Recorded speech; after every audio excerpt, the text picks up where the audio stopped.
I unlocked the front door and stepped inside. Even in the fading light, I could tell the house was a disaster. It looked like it had been ransacked by thieves. Bookshelves and cabinets had been emptied, the knickknacks and large print Reader's Digest that had filled them thrown across the floor. Couch cushions and chairs were overturned. The fridge and freezer doors hung open, and their contents melting in sticky puddles in the linoleum.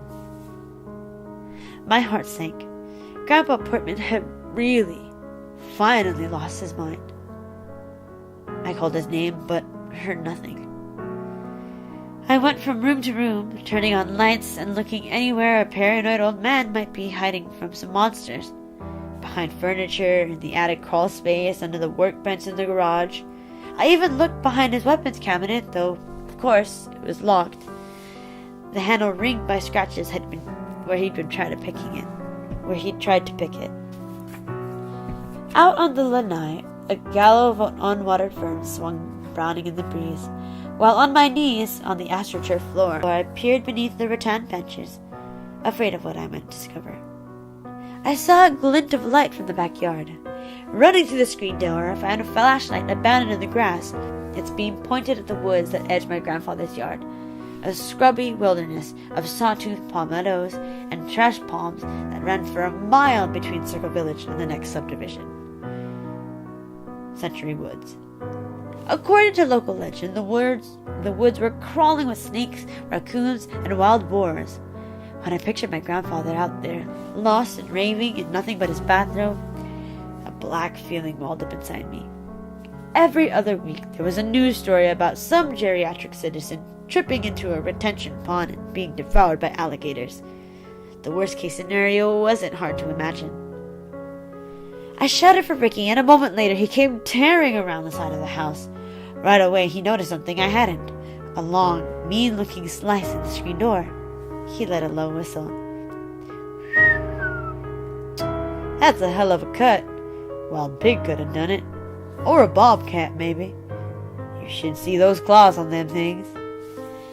A peal of savage barking broke out nearby. We both started, then traded a nervous glance.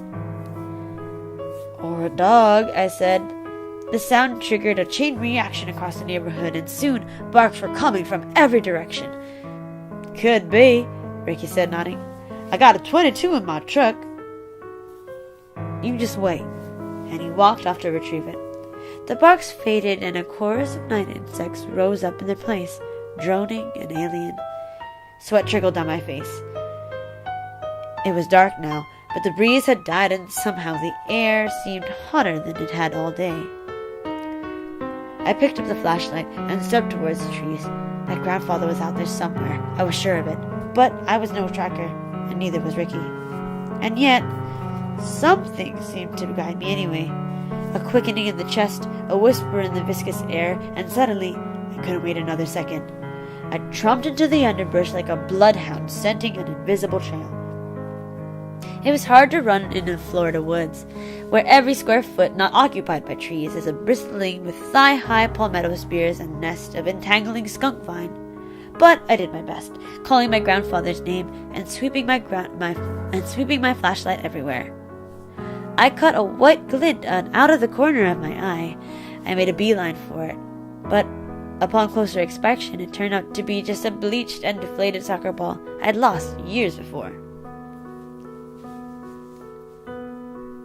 I was about to give up and go back for Ricky when I spied a narrow corridor of freshly stumped palmettos not far away. I stepped into it and shone my light around, and leaves were splattered with something dark. My throat went dry. Steeling myself, I began to follow the trail.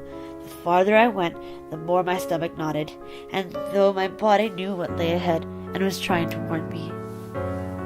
And then a trail of the flattened brush widened out, and I saw him. My grandfather lay face down in a bed of creeper, his legs sprawled out and one arm twisted beneath him as if he'd fallen from a great height. I thought surely he was dead. His undershirt was soaked with blood, his pants were torn, one shoe was missing. For a long moment I just stared, the beam of my flashlight shivering across his body. When I could breathe again, I said his name, but he didn't move. I sank to my knees and pressed the flat of my hand against his back. The blood that soaked through was still warm. I could feel him breathing ever so shallowly. I slid my arms under him and rolled him onto his back. He was alive, though just barely, and his eyes glassy, his face sunken and white. When I saw the gashes across his midsection, I nearly fainted. Then I saw the gashes across his midsection, and I nearly fainted. They were wide and deep and clotted with soil, and the ground where he had lain was muddy with blood. I tried to pull the rags of his shirt over the wounds without looking for them. I heard Ricky shout from the backyard. "I'm here!" I screamed. And maybe I should have said more, like danger or blood, but I couldn't form the words. All I could think was that grandfathers were supposed to die in beds, in hushed places, humming with machines, not in heaps of sodden, reeking ground with ants marching all over them, a brass letter opener clutched in one trembling hand. A letter opener. That was all he'd had to defend himself. I slid it from his finger, and he grasped helplessly at the air, so I took his hand and held it. My nail-bitten fingers twined with his, pale and webbed with purple veins. I have to move you," I told him. Sliding one arm under his back and another under his leg, I began to lift, but he moaned and went rigid, so I stopped. I couldn't bear to hurt him. I couldn't leave him either, and there was nothing to do but wait, so I gently brushed loose soil from his arms and face and thinning white hair. And that's when I noticed his lips moving. His voice was barely audible, something less than a whisper, and I leaned down and put my ear to his lips. He was mumbling, fading in and out of lucidity, shifting between English and Polish. "I don't understand," I whispered. I repeated his name until his eyes seemed to focus on me, and then he drew a sharp breath, and quietly, but clearly, "Go to the island, Jakob. Here it's not safe." It was the old paranoia. I squeezed his hand and assured him that we were fine. He was going to be fine. That was twice in one day that I'd lied to him. I asked him what happened, what animal had hurt him, but he wasn't listening. "Go to the island," he repeated. "You'll be safe there. Promise me." "I will. I promise." What else could I say? "I thought I could protect you," he said. "I should have told you a long time ago." I could see the life going out of him. "Told me what?" I said, choking back tears. "There's no time," he whispered. Then he raised his head off the ground, trembling with the effort, and breathed into my ear. "Find the bird in the loop on the other side of the old man's grave. September 3rd, 1940. I nodded, but he could see that I didn't understand. With the last bit of strength, he added, "Emerson, the letter. Tell them what happened, Jakob." With that, he sank back, spent and fading. I told him I loved him, and then he seemed to disappear into himself, his gaze drifting past me into the sky, now bristling with the stars. A moment later, Ricky crashed out of the underbrush. He saw the old man limp in my arms and fell back a step. "Oh, man. Oh, Jesus.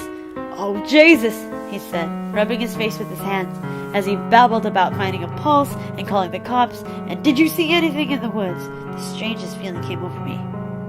I let go of my grandfather's body and stood up, every nerve ending tickling with an instinct I didn't know I had. There was something in this woods, all right. There was something in these woods, all right. I could feel it. There was no moon and no movement in the underbrush but our own, and yet somehow I knew just where to raise my flashlight and just where to aim it. And for an instant in that narrow cut of light, I saw a face that seemed to have been transplanted directly from the nightmares of my childhood. It stared back at me with eyes that swam in dark liquid, furrowed trenches of carbon black flesh loose on its hunched frame.